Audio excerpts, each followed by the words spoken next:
David was a young shepherd. He lived in Bethlehem. David spent his days caring for his father's sheep. He was a good shepherd, always protecting his flock from danger. Even as a young boy, David loved God deeply. He would often sing songs of praise and play his harp in the fields.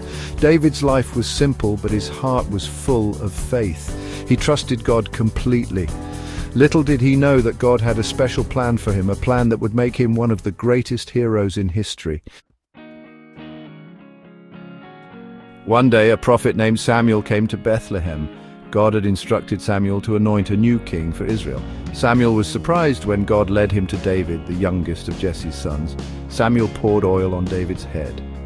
It was a sign that God had chosen David to be the future king of Israel. The Spirit of the Lord filled David from that day forward. Years passed, and David grew strong and brave.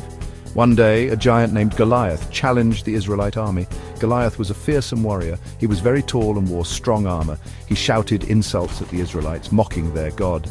David's heart was filled with faith in God. He knew that God would help him defeat the giant.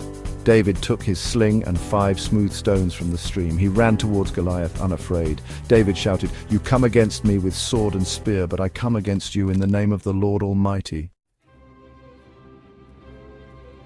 David swung his sling with all his might. The stone flew through the air and sank into Goliath's forehead. The giant fell to the ground with a thunderous crash. David had defeated the giant with God's help. The Philistine army was terrified and fled.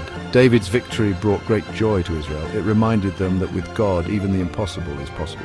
David's story continues to inspire us today. It teaches us that even ordinary people can do extraordinary things when they trust in God.